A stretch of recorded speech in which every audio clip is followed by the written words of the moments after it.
Hi guys. Hello, hello. Thank you Yes, for ma'am. being with me today. It will be lasting only for an hour and a half. And then I will talk a little bit about our progressive. Okay, but before that, um, you may not who know me yet, identity. Okay, I'm a mentor for MRC and having genetics, biology, statistics. So today, I know that you are here either because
just fixed my internet connection.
Hi, hi guys. Can you see my screen now?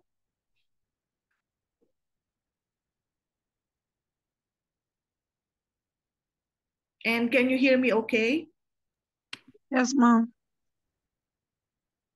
Okay. I now fix my connection. I have a backup. I don't know what's happening. My internet, the previous internet connection was unstable.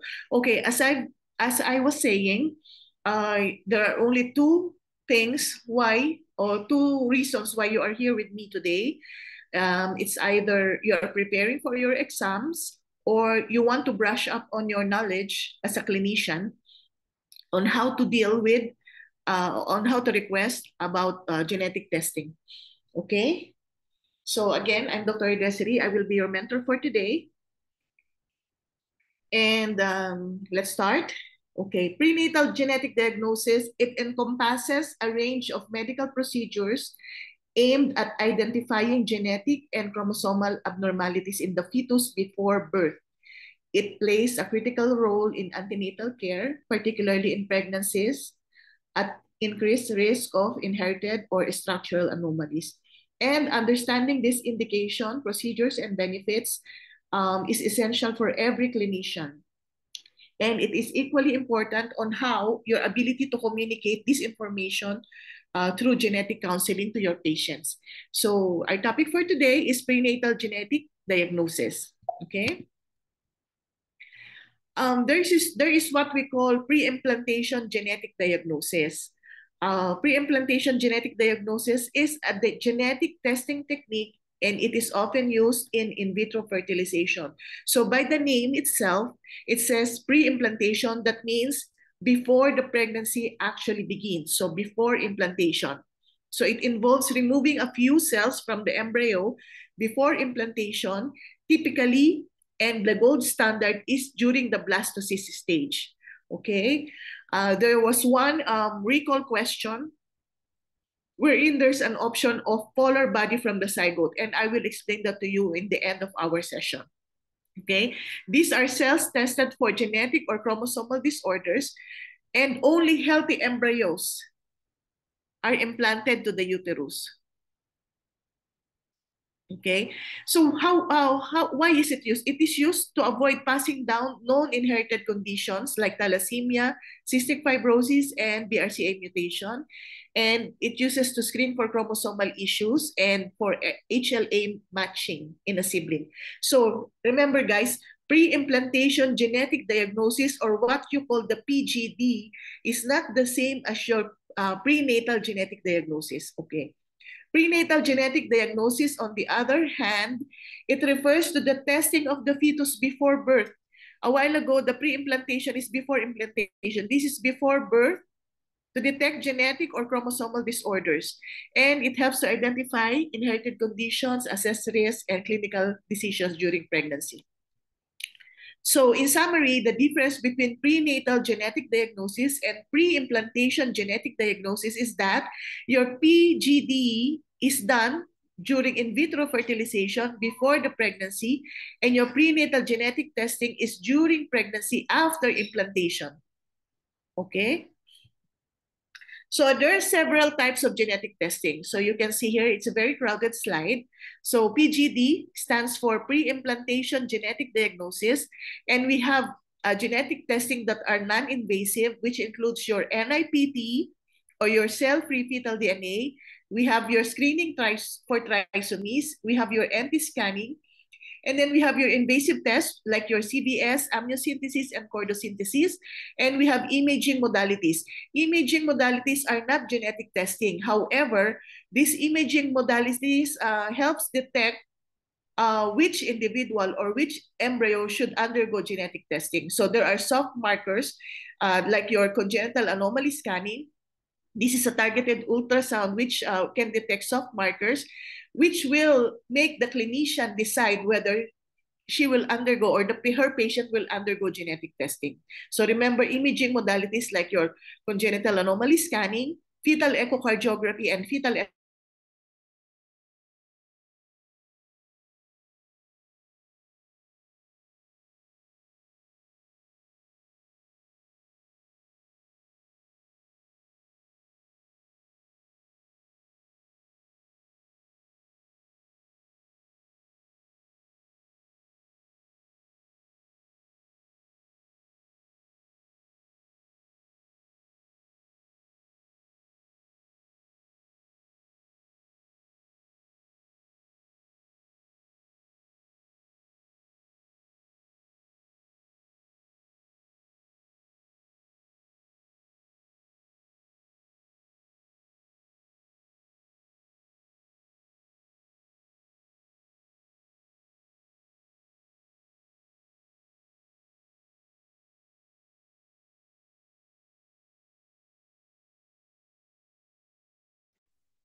Can you hear me? I have to I have to ask again if you can hear me. Just confirm if you can hear me. Okay, because the connection becomes stable, but never mind. Don't worry.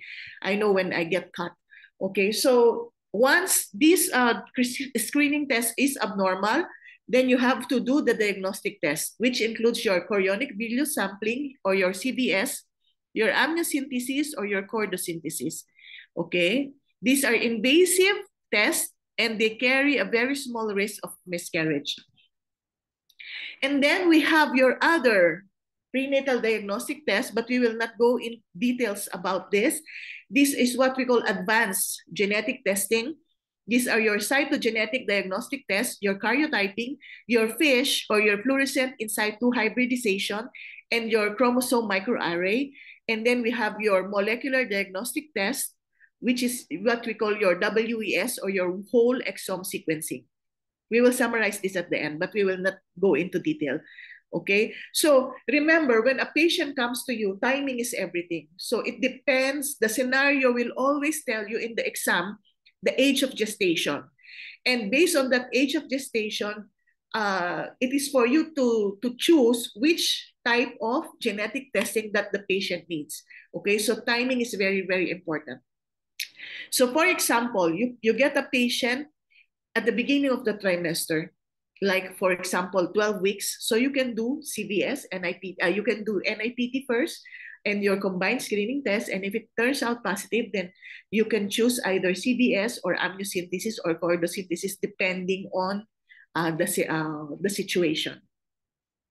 So let's go first with the non-invasive genetic testing. And the most common is, now it's becoming more popular, you can see in the picture, it's your nuchal translucency scanning or your NT scan. Okay, your NT scan, it determines the thickness, the nuchal thickness, but you don't have to measure the opaque side. So you only have to measure the translucent area so that the sensitivity is higher. And remember, if you are a sonologist, if you are doing scans on your patients, if you are doing NT scan, the fetus should occupy 2/3 of your ultrasound screen, okay, for it to be, so that you can measure it perfectly. And there are markers wherein you should, before you do the NT scan, you should observe these following markers. Okay, number 1 is your diencephalon.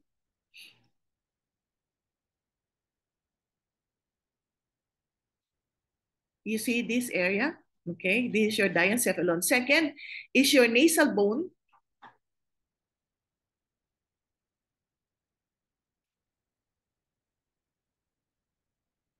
And you can see here the nasal tip.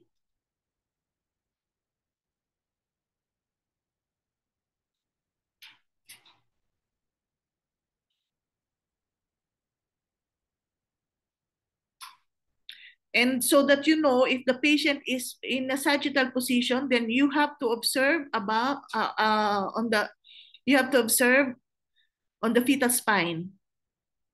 The fetal spine should be visible. Okay, and then this nasal tip.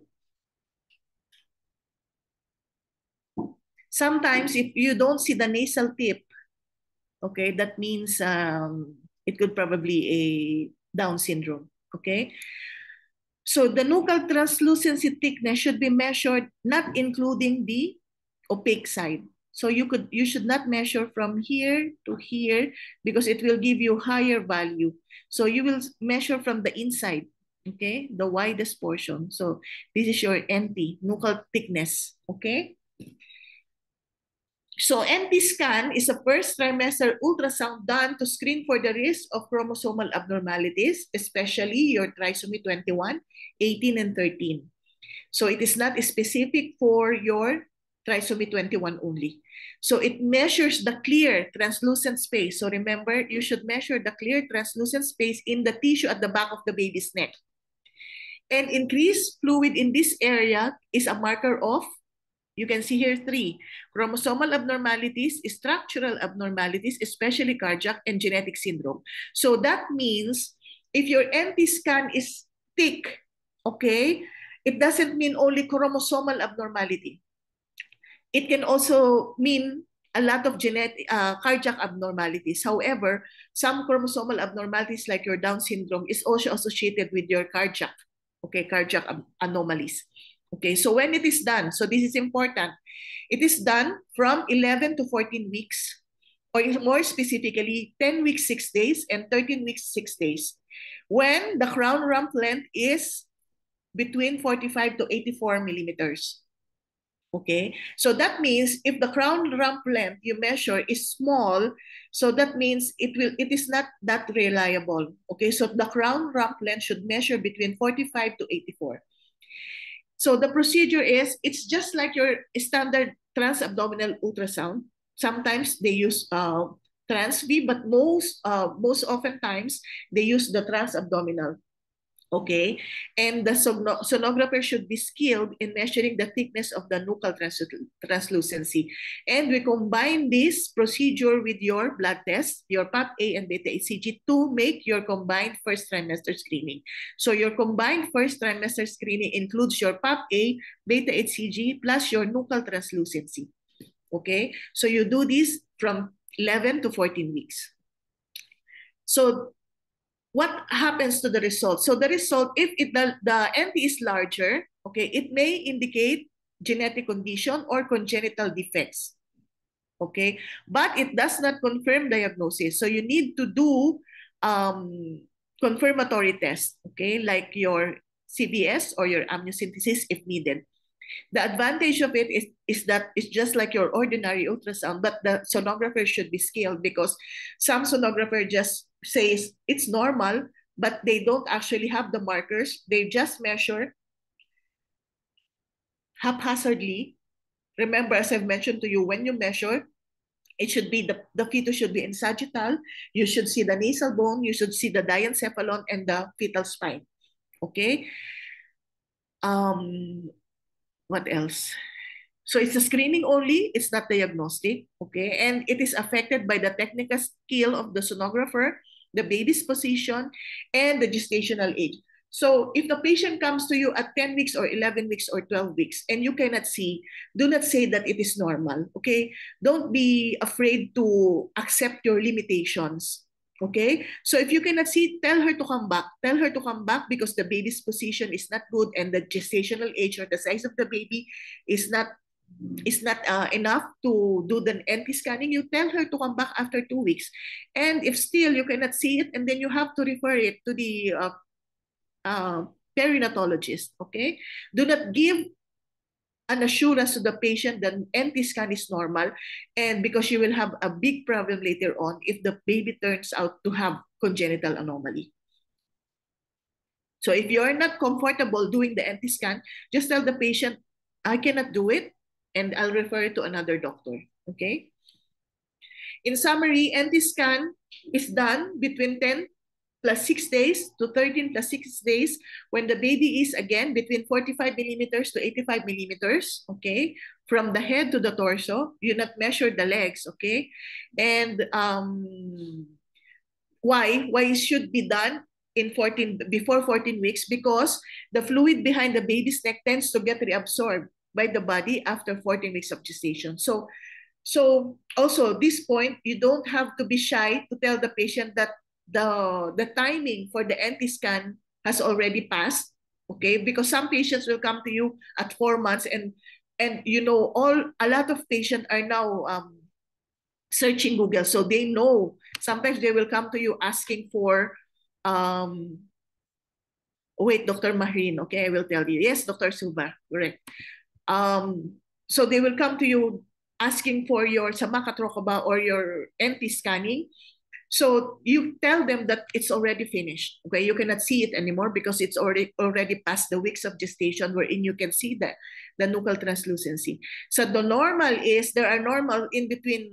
There are normal ranges from 10 to 13 weeks, but generally, if it is more than 3 millimeters and the baby is 45 to 84 millimeter size, then that warrants genetic counseling. Okay, so it's written here. So it answers your question already, Dr. Mahrin. Okay, so anything below 3 millimeters is normal. If it is more than 3, then you have to confirm. Okay, so next is your NIPT. Again, very popular diagnostic test. Okay, sometimes they will come to you, they know, doctor, I want NIPT.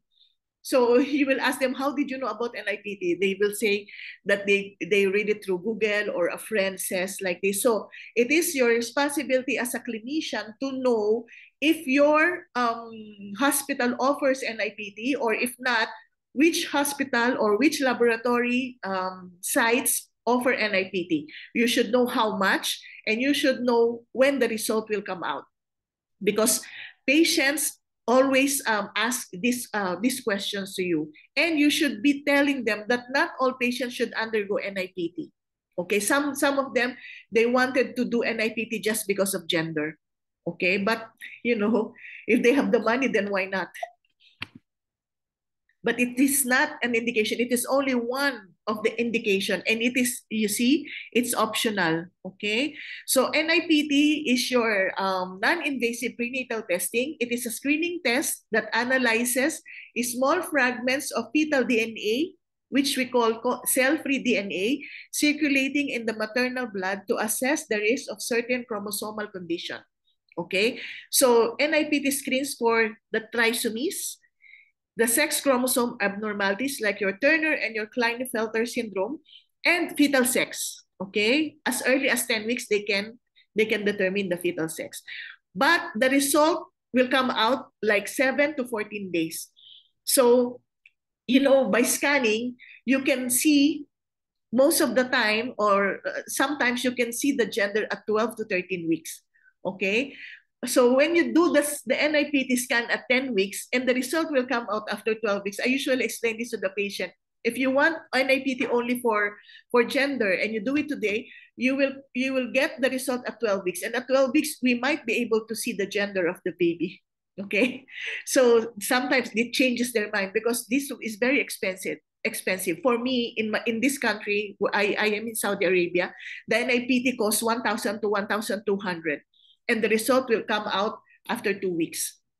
Sometimes when they get to know the price, they refuse. So if the indication is only for fetal sex, you have to explain to them how much it is and how long the result will come out. So it is done also as early as 10 weeks of pregnancy. Okay. And the procedure is, you get the blood of the mother, there's no risk to the fetus, and the result is available within 7 to 10 days. Advantages of your NIPT: it's highly sensitive, okay? It's specific for certain chromosomal disorder.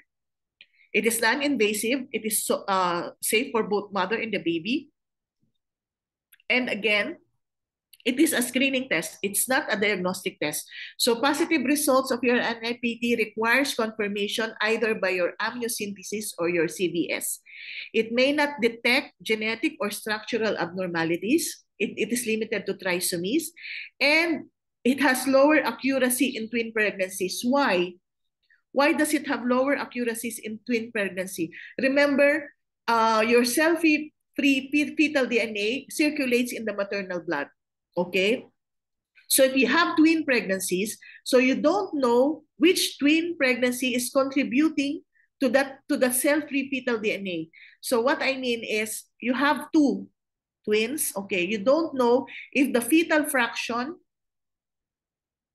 the cell-free fetal DNA, 80% may be coming from the twin 1, and maybe 20% will be coming from twin 2. Okay, because there are two fetal fraction. So when you say fetal fraction, is that the amount of fetal DNA versus the maternal DNA. Okay, so if a patient, also again, it has lower accuracy if there is low fetal fraction. Okay, and in obese patient also, because in obese patients with high BMI, the blood becomes diluted. So the fetal fraction becomes lower. So the fetal fraction should be 4% more than. That means there should be more than 4% of cell-free fetal DNA circulating in maternal blood for the result to be reliable. Okay? And another disadvantage is that it is not always covered by insurance. Okay, so this is another thing that you should tell the patient, that it is not covered by insurance, you have to pay by cash. Okay, so these are the 3 conditions wherein there is slightly lower accuracy. Of course, you can still use it in twin pregnancy, but in twin pregnancies, the fetal fraction should be more than 8% for you to say that it is reliable, because you don't know whether the abnormality is only in twin 1 or in twin 2, because there is a mixture of the fetal fractions or the cell-free fetal DNA. So in summary, fetal DNA comes from the placenta. So that means when you have twin pregnancy, when there is two placenta, so you don't know which fetus contribute more to the fetal fraction. But it is more reliable for twin pregnancy with 1 placenta or your monochorionic twin pregnancy, because there is only 1 placenta. So if that placenta is affected, that means both fetuses are affected. So fetal DNA comes from the placenta. It can be detected from the first trimester of pregnancy onwards, and it is rapidly cleared after delivery. So maternal blood is therefore a reliable source of material for prenatal diagnosis. The source of your fetal DNA is your trophoblast, okay, outright exam question, and the source of your maternal DNA is the hematopoietic system. So these are our non-invasive tests, okay, your NT scanning and your NIPT. Now let's go to your screening for trisomy. So it depends whether you get the patient in the first trimester or the second trimester. So in the first trimester, what you can do, you can offer the patient, if the patient is high risk, you can offer NIPT, you can do the NT scanning, and you can do the 2 biochemical markers, which is your beta-HCG and PAP-A. So this consists of your combined test, and it is usually done at the same time as your NT, 11 to 14 weeks, okay? And it screens for all the trisomies, 21, 18, and 13, okay? When you get the patient in the second trimester, you can offer her triple screen or the quadruple screen, okay? The triple screen, the only difference is the inhibin, okay? So the quadruple screen consists of your inhibin, and your triple screen doesn't have your inhibin. Okay, so you can do this both from 15 to 20 weeks. But the problem is with your quadruple screen, it only screens for trisomy 21. Okay, unlike your triple screen, it can screen for your T13, 18, your Edwards or your Patau, and your Downs. So what is the difference between integrated and sequential? So when you say integrated, you do the combined and the quadruple screen at the same time. And when you say sequential, you do the combined first, and then when it turns out to be positive, then you do the quadruple screen. I have a nice table from Essential Revision. So you can see here, first trimester, you can do the NT scan, you can do the beta-HCG and PAP-A. This is the combined second trimester, okay? And when you combine the NT scan with your beta-HCG and PAP-A, it is 90% detective of your trisomy 21. So you can see here, I wanted to show you integrated. It says your combined screening and your quadruple screen together done at the same time. Unlike your sequential, you do your combined screening first, and then you do the quadruple screen only if your combined screening indicates high risk. Okay, but this is more reliable. See, the sequential screening is more reliable in detecting your Down syndrome. So how will you interpret the result of your screening for trisomies? We have mnemonics for that. So Down syndrome and Turner syndrome is the same. Okay, everything with H is high. Okay, so HCG, inhibin, okay, high. Also for Turner's, HCG and inhibin is high. Okay, for Edwards, so you see Edwards, HE is low. So your HCG and your estriol is low. And for Patau syndrome, AF Patau is high. So that means your AFP is high, only your AFP, and the rest is normal. So this is, mnemonic is very, very important for those who are planning to take the exam. So now let's go to your invasive genetic testing. So once your non-invasive genetic testing shows that it is high risk, then either you proceed with your invasive testing, you will counsel the patient that the result came out positive, and we have to confirm the screening test is positive, and we have to confirm by invasive testing. So invasive genetic testing includes your CVS, your amniocentesis, and your chordosynthesis. So how do you choose between these three? Okay, when do you choose your CVS? When do you choose your amniocentesis? When do you choose your chordosynthesis? And I will tell you that, okay? So this one, the drawing, okay, you can see here. Can you tell me in the chat box what procedure is this? Yes, Dr. Maniba. No, Dr. Maniba, NIPT can be done after 10 weeks. It starts from 10 weeks and you can do it thereafter. Very good, Dr. Mahrin, Dr. Bina, Dr. Subha. This is your chorionic villus sampling. You can see the needle in your chorionic villi or your placenta, right? And these are two approaches, the transcervical and transabdominal, okay? So anything the clinician can do it, or which the clinician is comfortable with, okay? So the transcervical is you insert a speculum, and then you insert a needle.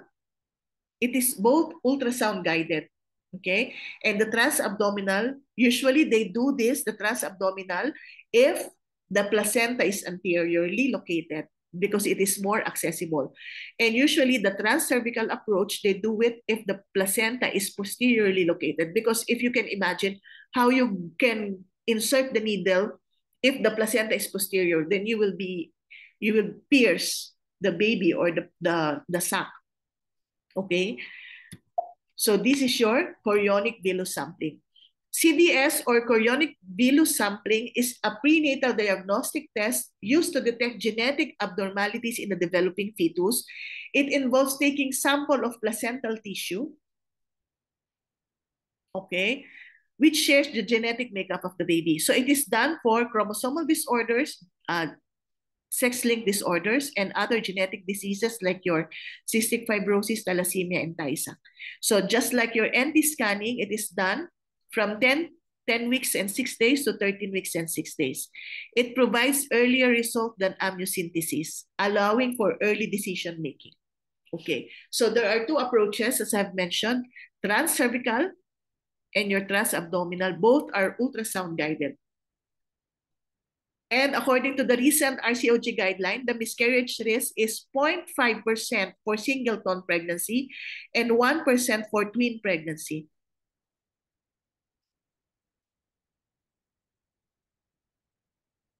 So the risk is infection, bleeding, or RH sensitization if the mother is RH negative.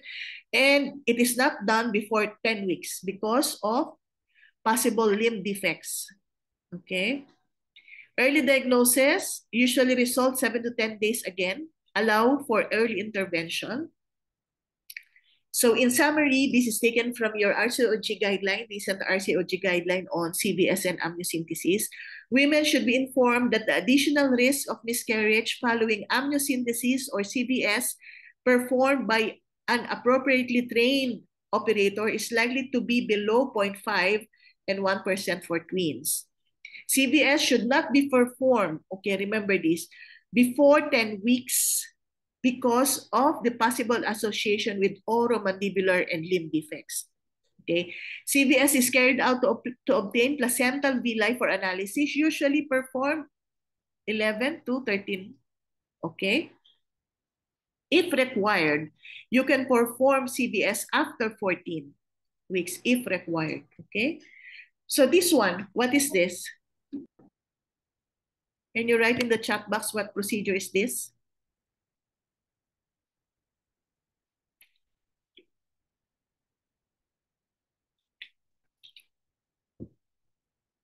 Very good. amniocentesis. So amniocentesis is also ultrasound guided, and you do this to get a sample of amniotic fluid, okay, from the baby. So when do you choose amniocentesis? You choose amniocentesis. Amniocentesis has more indication than your chorionic villus sampling, okay? So you choose amniocentesis when the baby is more than after 15 weeks, okay? So you don't do amniocentesis before 15 weeks, okay? So amniocentesis is a prenatal diagnostic procedure wherein a small amount of amniotic fluid is withdrawn from the fetus for testing. This fluid surrounds the baby and contains fetal cells, okay? So you can see here, like your CVS, it can detect chromosomal abnormalities. However, unlike your CVS, your amniocentesis can detect neural tube defects, okay? Your CVS cannot detect neural tube defects like your spina bifida. So if the scenario says that the patient is concerned whether she is carrying a baby with neural tube defect, just like her previous baby, then you should recommend amniocentesis, not CVS, okay? So genetic disorder, like your CVS, it can also detect genetic disorder like your cystic fibrosis and sickle cell anemia. Fetal infection. Amniocentesis can detect fetal infection from most common viruses like your parvovirus, your toxoplasma, your CMV, okay? You can also use amniocentesis for lung maturity if it is done later in pregnancy, and for RH incompatibility effects. So these are the things, the one highlighted in red, that your amniocentesis can do that your CVS cannot do. Okay? So when it is done typically between 15 to 20 weeks. Okay? And the procedure is you have to get around 15 to 20 ml of amniotic fluid. Okay, and it is again ultrasound guided. Okay, the miscarriage risk is 0.5 according to RCOG, and the patient will feel a little bit of cramping, spotting, or fluid leakage, which is usually mild. Infection is rare, and injury to the baby is very rare because it is ultrasound guided. So it has high accuracy in detecting chromosomal and genetic condition, and it has less chance of needing repeat tests compared to your CVS. In summary, amniocentesis should not be performed prior to 15 weeks. It should be offered from 15 weeks onwards, because if you offer it, your early amniocentesis will lead to Talipes equinovarus in the early amniocentesis. Okay, this is a previous exam question. Okay, so this one, what is this? Can you write in the chat box?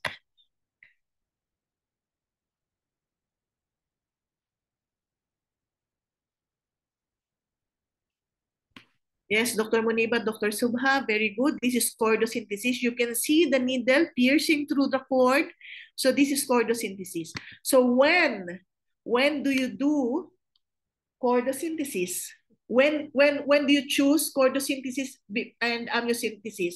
So which one will make you think that I have to choose chordosynthesis rather than amniocentesis? Okay. You can see in the previous, yes, Dr. Mahrin, very good. In RH incompatibility, you can choose chordosynthesis. However, you can also choose amniocentesis in RH incompatibility. Remember here? So for RH incompatibility, you can choose both amniocentesis and chordosynthesis. But which to choose one? Okay, so in amniocentesis, you are only taking the amniotic fluid, right? So if there is hemolytic disease of the newborn, wherein you can directly measure the bilirubin in the amniotic fluid, okay, so this is indirect measure of your anemia. So if a patient has anemia, you can choose two. If the patient has RH incompatibility, you can choose both amnio and chordo. For fetal anemia, you can choose both amnio and chordo. So which one to choose? Okay, how we will choose amnio and chordo? Remember, amniocentesis only measures the amount of anything in the amniotic fluid. So when there is like bilirubin breakdown, okay, you can measure that in amniocentesis. That means there is hemolysis because there are bilirubin in the amniotic fluid. But if that is indirect measure of fetal anemia. But if you want a more accurate measure of your fetal anemia, that means you have to choose chordosynthesis, okay, because you are getting directly through the cord, and you are testing directly the red blood cell, not just the product of hemolysis. Okay, so chordosynthesis is known as percutaneous umbilical blood sampling, or your PUBS. It is a prenatal diagnostic procedure in which sample of the fetus blood is taken from the umbilical cord. So you can also use chordo to detect for chromosomal abnormalities, diagnose blood disorders. So that means when blood disorders is your priority, direct measure of anemia, you have to choose chordosynthesis. Identify infection. So infection, amniocentesis, and chordosynthesis can also be used. However, chordosynthesis will directly measure if the fetus is affected because this is directly from the cord. So unlike your amniocentesis, if you detect infections in the amniotic fluid, you are not sure whether it is just the amniotic fluid or the baby is affected. Unlike your chordosynthesis, you can directly detect whether the fetus is directly affected by the infection. You can assess oxygen level, which your amniocentesis cannot do. And another very, very important, specific to chordosynthesis, is to deliver medication or blood transfusion directly to the fetus. Okay? Usually performed after 18 weeks of gestation. It is more invasive, okay? It is considered when other less invasive tests like your amniocentesis and chorionic villus sampling are inconclusive. So the risk of miscarriage for chordosynthesis is slightly higher than your amniocentesis and your CBS. It is also ultrasound guided. The ultrasound guides a thin needle to the umbilical vein. Typically, they do it near the placenta. Fetal blood is drawn, and it takes about 20 to 30, the procedure takes about 20 to 30 minutes, and the result may take few days. Okay, the miscarriage risk is slightly higher, unlike your CBS and amnio, which is 0.5 to 1. Here it is 1 to 2, okay? The risk is bleeding from puncture site, fetal bradycardia, okay? And infection or preterm labor, which is very, very rare, okay? So it offers a quick diagnosis, which is critical for fetal management. So that's the, I will give you SBAs wherein you will see whether you have to choose chordosynthesis or amniocentesis. Okay, so now let's go to the imaging modalities. The imaging modalities, as I've mentioned to you, these are not genetic testing procedures, but however, if you do this, there are certain soft markers that will lead the clinician to think that she needs to do genetic testing. So number one is what do you think is this?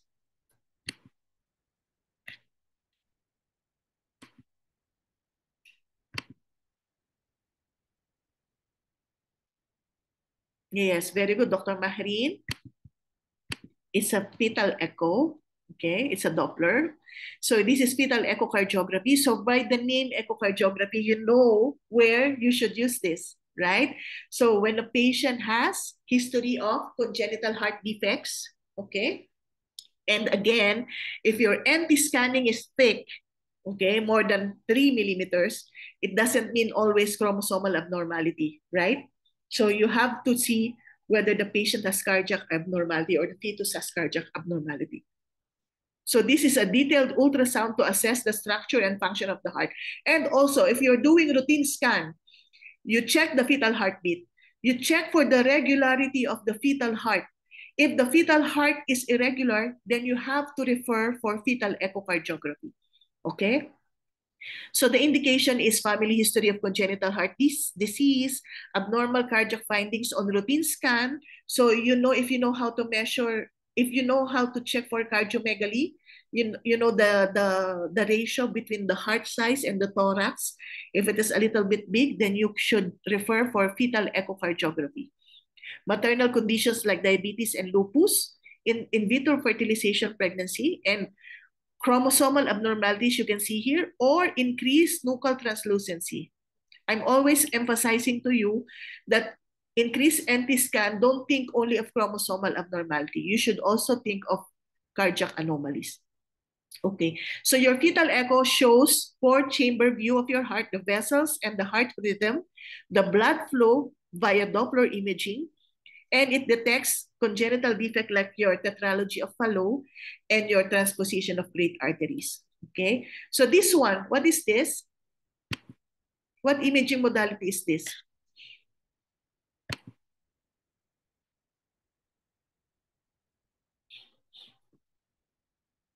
What can you see in the picture?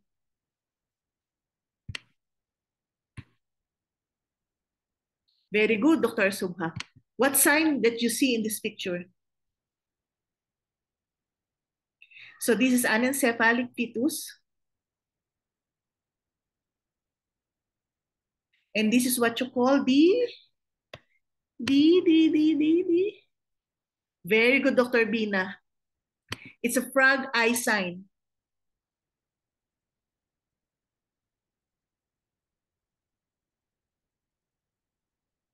Just like the eye of a frog. So you can see it looks like a frog, right? Because there's no skull. You can only see this. Okay, so it's look like a frog eye. Okay, so this is what we call your congenital anomaly scanning, also non-invasive modality. It is a targeted ultrasound, which you all should ask your patient to do. Okay, we call it routine congenital anomaly scan. So you have to reassure your patient that you don't have any problem. We just have to do this as a routine check.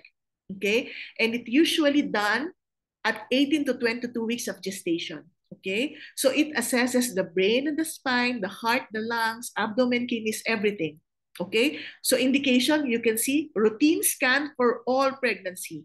And you have to write there in your request if you need a more detailed scan, if there is an increased risk. So in your request, you have to write routine, or you have to write congenital anomaly scan, high risk for like this, okay? Or NIPT positive, or NT scan measures like this, so that the sonologist will know which one to look for, okay? And this one, what is this?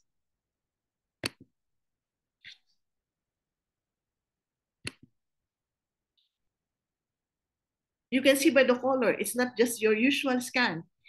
So this is your fetal MRI, okay? So this is your fetal MRI. Very good, Dr. Bina. Not hydrocephalus. I'm just asking what procedure is this, okay? So this is your fetal MRI. Your fetal MRI provides high-resolution image for fetal structures, especially when ultrasound findings are unclear. So remember, you don't usually do your MRI unless your ultrasound findings are inconclusive. It is typically done after 20 weeks. Okay. If you suspect brain or spine abnormality, thoracic or cardiac abnormalities, and complex syndromes, inconclusive ultrasound result. So you have to request for the MRI if you are not sure. What is good about the MRI is that it is not limited by fetal position, maternal obesity, or low amniotic fluid, and it doesn't have radiation, basically safe to the unborn baby in the second and third trimester. Okay. So now let's go a little bit about the advanced diagnostic, cytogenetic, and molecular diagnostic, but we will not go into details about it, okay? So we have four. You have your karyotyping, you have your FISH, you have your microarray, and your whole exome sequencing, as I've mentioned in the previous slide. Okay, so karyotyping, you're aware, okay? So when usually they do this together with your CVS and amniocentesis. So karyotyping is it visually examines the number of chromosomes under a microscope, okay? It is considered a cytogenetic diagnostic test because it is focused on the entire chromosome structure. It is diagnostic but has lower resolution than newer methods. When you say newer methods, these are your FISH, your microarray, and your whole exome sequencing. So it detects aneuploidies, okay? It detects translocation deletions, okay? It is well established, they always do this. But it cannot detect small deletions. So what you do for small deletion, you see, it is used in amniocentesis and CBS sample. So when the amniocentesis and CBS samples becomes like, not sure, they automatically do karyotyping on that sample. So this one is your FISH or your fluorescent in situ hybridization procedure, okay? So what they do is the probe has this fluorescent labeled dye, and the fluorescent labeled dye will light different color on the area where there is mutation. Okay, so your fluorescence in situ hybridization is a targeted method using fluorescent DNA probes that binds to specific chromosome regions. Okay, it is a targeted diagnostic test often used to detect specific abnormalities. Okay, like also again your trisomies, and it detects microdeletion like your DeGeorge syndrome. The result is 1 to 2 days, and it is good for confirming suspected anomalies. It is targeted only. It will not detect unknown or related issue, and it has lower resolution than microarray. What is good with this FISH is that the result is immediate. So in contrary to your FISH, okay, this is your microarray, okay? It determines, like your FISH, it determines several gene locus, okay? It's high resolution than your FISH. It is high resolution genome-wide test that looks copy of number of variation of small deletions and duplication. Okay, so this is more advanced than your FISH. So it can detect unbalanced translocation, okay, submicroscopy. This is just good to know, guys. It doesn't come out in the exam. And usually, if you're a clinician, you don't go through this because why? You only go through those non-invasive and invasive. And if you find positive test, you refer to a geneticist. And usually, the geneticists are the ones who request this procedure. But I just mentioned this to you so that you know, you have an idea about it, okay? So it is used as first line for unexplained anomalies on ultrasounds. For example, there are no syndromes. For Frag eye sign, you know it's anencephaly. But if there's a combination of syndromes that you are not sure about, then you can go for chromosomal microarray, okay? And this is your whole exome sequencing, which is more high-tech than the 3, okay? It's a sequencing of all protein genes. Again, you are not the one who have to request for this. It is the geneticist. You refer to the geneticist, and the geneticist will be the one to determine whether the patient needs WES or your whole exome sequencing.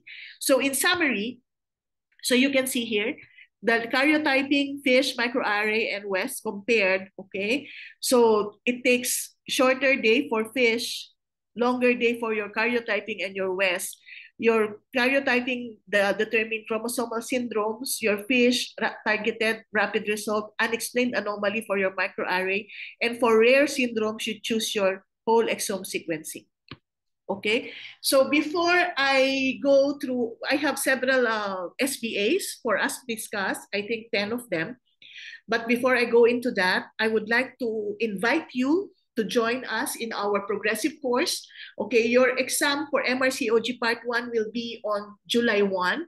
And we usually conduct 3 courses for MedExam Expert. The regular course, which is already running now for 6 months, and we have the progressive course, which is for 3 months, running for 3 months. And we have the revision course, okay? So the revision course is only 10 days, which is also included in your progressive course. So if you join us in the progressive course, you will get not only the progressive course, but the revision workshop, 10-day revision workshop. In the progressive course, this is not a lecture type session. It is a bundle. So we combine several subjects for faster revision. Like, for example, we combine genetics and microbiology, or anatomy and physiology. We combine these subjects, and then we discuss like question and answer portion, okay? So just like what we will do after this introduction about progressive course. So we will give you questions with options, and we will discuss and rationalize why that was the chosen answer. This is how we conduct progressive course, okay? And then we will discuss in the explanation why this is the answer, why this is not the answer, and a little bit of tips about that certain topic. So this is how the progressive course work. It will be consisting of 5 bundles, and also again, 5 bundles, including biostatistics workshop. So the regular course and the progressive course will have free access to the biostatistics workshop. However, only the progressive course has the revision workshop is included only in the progressive course, not in the regular course. Okay, because the regular course has a different revision revision phase. The regular course has a revision phase of 1 month, unlike the progressive course, which is shorter, which is 10 days. Okay, and this revision workshop of 10 days includes discussing all the recalls from 2015 until 2025 of January. Okay, so I hope that after this session, you have I think a discount. For those who attended this session, you have a discount to join the progressive course. And I will tell you, the back-end team will tell you the specific details about the progressive course. The progressive course will start on April 15th, okay? And the revision workshop will start on June 15th, okay? So now let's continue. Thank you for the interruption, for the simple advertisement. So, okay, let us test for comprehension. I need your fingers to do the job. I will be checking the answers in the chat box, okay? So which one of these is typically used for pre-implantation genetic diagnosis?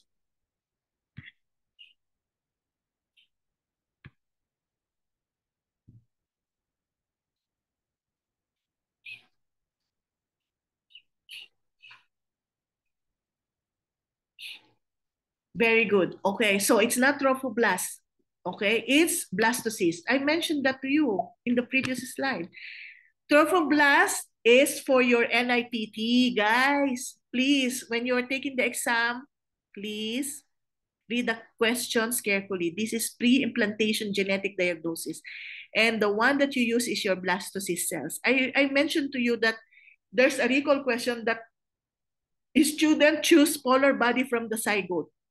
Okay, you can also use this, but the gold standard is your blastocyst cell. The second is your polar body from the zygote. Why? Why do you choose blastocyst over the polar body? Because the polar body comes from where? The polar body comes from the mother. Remember in oogenesis? That's why if you use the polar body from the zygote, you will only be able to determine maternal genetic conditions.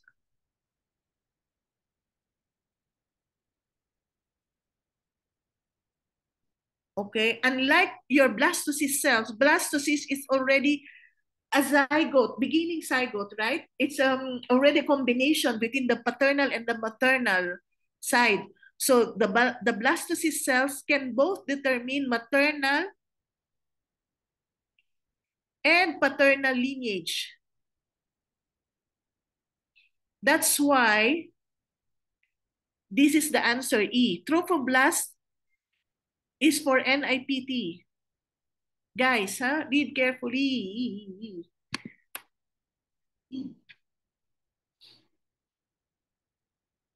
No, Dr. Subha.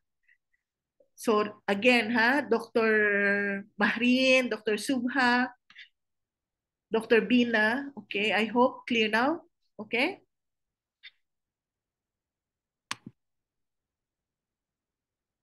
So blastocyst biopsy is the gold standard in modern PGDs. This is PGDs, not A. Due to its higher accuracy, ability to analyze both parental contribution, and has better outcome in assisted reproduction. No, not inner cell mass. Okay, second question. A 37-year-old primiparous woman is 14 weeks pregnant Following serum screening of the pregnancy is found to have an increased risk of trisomy 21. She wishes to have further testing to confirm whether the fetus is affected. In view of her current gestation, what is the most appropriate diagnostic test?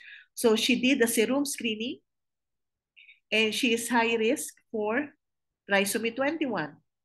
She won confirmatory test. So what is confirmatory test? So again, okay, so you have, if you don't know, you have to do by elimination. These are screening tests. This is a screening test. And then 14 weeks pregnant. Okay, so which one you can do at 14 weeks pregnant?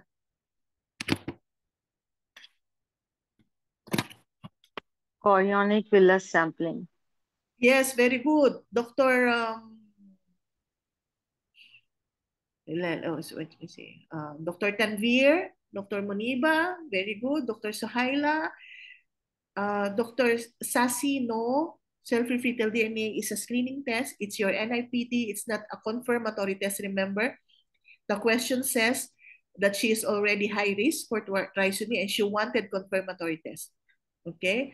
And who else? Dr. Khadija, no. Chordosynthesis after is 20 weeks. Dr. Heba, no. No. Okay, it's C. The answer is chorionic villus sampling. So analyze the question, 14 weeks. That's why I told you timing is very, very important. Okay? So amniocentesis, A, after 15 weeks.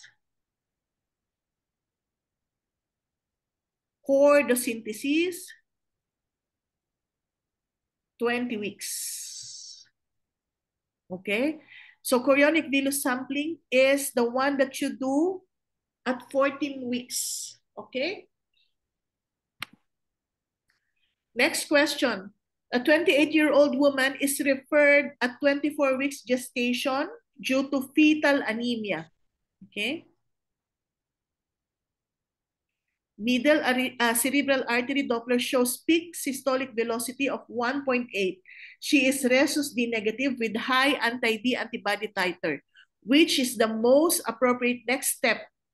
So I mentioned to you, there are only two diagnostic tests that you can do in fetal anemia and RH incompatibility. That is your amniocentesis and your chordosynthesis. So this is 24 weeks, so you can do both. So which one you will choose? Chordosynthesis. See, very good. So you all guys got the correct answer.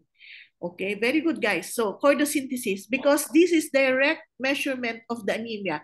If you want indirect, then you can go for amniocentesis, okay? Chordosynthesis is the investigation of choice when fetal anemia is suspected. So how do you know that she has already fetal anemia? On ultrasound, and you have your MCA Doppler of 1.8, okay? So remember, if your MCA Doppler is more than 1.5, it is a very, very strong indication of severe fetal anemia. Okay? And another thing is, your chordosynthesis will allow you to get direct sampling of fetal blood from the umbilical cord. You can directly measure hemoglobin levels, not only the product of hemolysis. And if needed, you can do at the same time intrauterine transfusion. Okay? Next question. 29-year-old woman undergoes first trimester screening at 12 weeks of gestation. Okay, 12 weeks. The NT scan showed 4.2 millimeter. The combined screening is low risk for aneuploidy. Okay. What is the most appropriate follow-up investigation?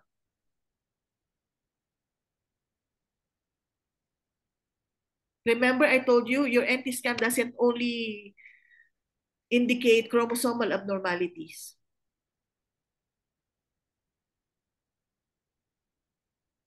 Very good, Dr. A5.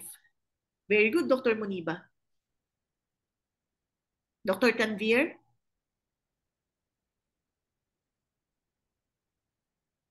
Yes.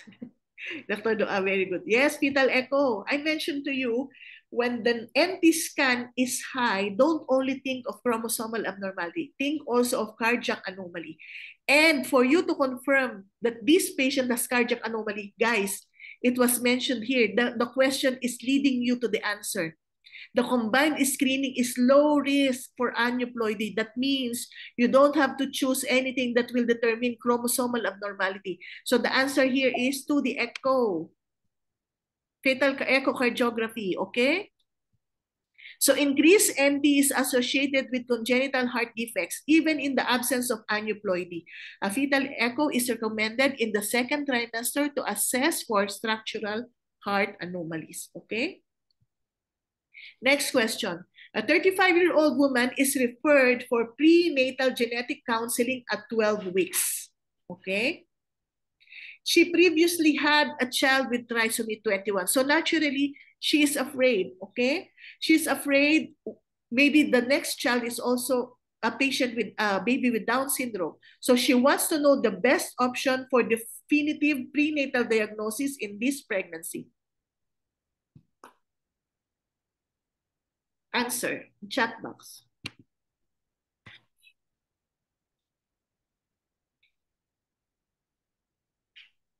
Definitive. Very good, Dr. Suhaila. Guys, it's not screening, it's not a diagnostic test. The question asking you about definitive prenatal diagnosis, okay? So it should be chorionic villus sampling at the time that she came to you, at 12 weeks, okay? She's already 12 weeks. So answer is chorionic villus sampling. This is a screening test. This is a screening test. And again, I've mentioned to you, it's not a diagnostic test. It's an imaging modality, this targeted ultrasound. So you are left with amniocentesis and chorionic villus sampling as definitive. However, you don't do amniocentesis before 15 weeks. So this is wrong, okay? The answer is A. So CVS offers a definitive diagnosis early in pregnancy, which is important for women with high-risk genetic disorder, especially with a prior affected child.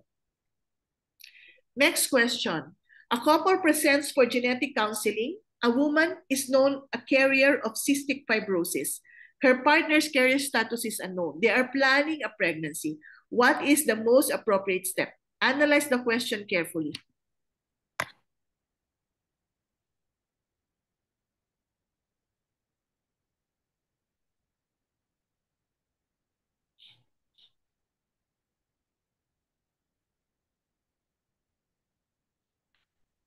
Very good, Dr. Sasi. The only Dr. Sasi and Dr. Suba got the correct answer. Guys, the patient come in for genetic counseling. The patient is not yet pregnant. You do your PGD when? Pre-implantation. That means you do this in your IVF before you implant the embryo, okay? The patient come in only for counseling. So the next step for you to do is to test the partner. Why? Because if the father or the boy or the man doesn't have mutation, then you don't have anything to worry about. The question here is, what is the most appropriate next step? Okay? It doesn't ask about the definitive diagnosis. So the woman is a carrier. So naturally, you have to check if the partner is a carrier, because cystic fibrosis is what? Is an autosomal recessive, right? So autosomal recessive condition doesn't come, it only comes when both persons are carrying the genetic disorder.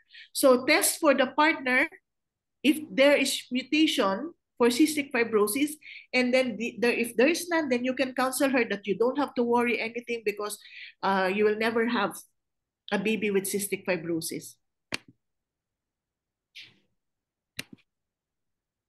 Okay, so answer is C. So the first step, if he's not a carrier, then the fetus is not at risk. Remember, you have to guys, you have to see the buzzwords in the question. You have to analyze a very simple question, and then you make mistake. A woman presents for antenatal care, 10 weeks of gestation. Okay? Her previous child has hypoplastic left heart syndrome. What is the most appropriate test to offer in this pregnancy? So the baby has heart defect.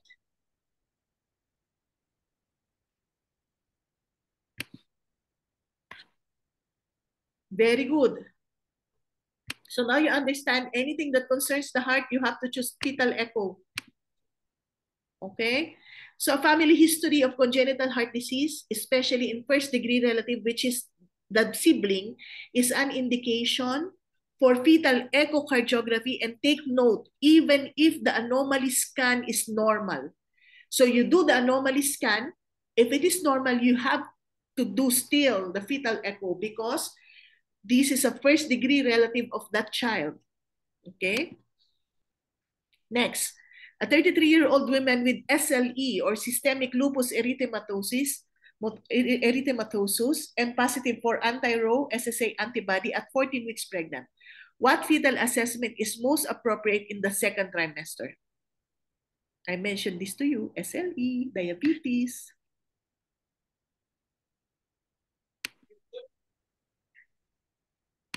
Very good. So it's still fetal echo. So I give many scenario for fetal echo so that you understand and you will never forget. Okay? So maternal anti-Ro SSA antibody are associated with fetal heart block. Remember that. And fetal echo and weekly fetal heart rate monitoring from around 16 to 26 weeks is indicated to detect conduction abnormalities early. Okay, so next question. A 30-year-old woman undergoes a routine anomaly scan at 20 weeks. The scan reveals ventriculomegaly. Okay, possible midline brain abnormalities. But the images are suboptimal due to maternal body habitus and the fetal position. So I mentioned to you when it concerns the brain, what you should choose and which procedure is not affected by maternal habitus and the fetal position. Very good. So the answer here is MRI, okay? So fetal MRI is used to obtain detailed imaging of the brain and other structure, especially when ultrasound findings are inconclusive or abnormal, such as cases of ventriculomegaly, agenesis of the corpus callosum, or posterior fossa abnormalities. It is typically performed 20 to 22 weeks. Next question. A 37-year-old woman presents at 16 weeks of gestation. First trimester screening indicates high risk for trisomy 18.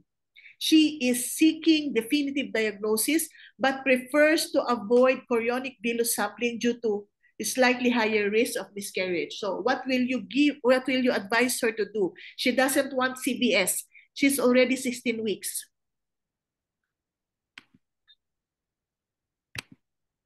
What can you offer? Very good. So amniocentesis, okay? After 15 weeks, you can do that, okay? So amniocentesis is the preferred method for definitive diagnostic testing for chromosomal abnormalities from 15 weeks or onwards, and it has a lower miscarriage risk compared to CBS. Okay, so that ends our webinar. If you have any questions regarding the progressive course, you can send message to our back-end team. Back-end team will take note of those attendees and they will give you specific discounts. Okay, and our back-end team, Ali, is there. You can ask him. This is how we conduct our, thank you. You're welcome, Dr. Sasi. You're very interactive guys, okay? And thank you for spending your weekends with me. And this is how we usually conduct our progressive course. Anomaly scan, Dr. Moniba, 18 to 22 weeks. Welcome, Dr. Subha. Yes, Dr. Sasi, thank you for answering the question of Dr. Moniba. Okay, for those of you who are enrolled in our regular course, you can get this recording and the PDF in your platform. For those of you who are not with us, you can have the recording in our YouTube channel. You can go through it, but the PDF will not be available. You're welcome, Dr. Heba.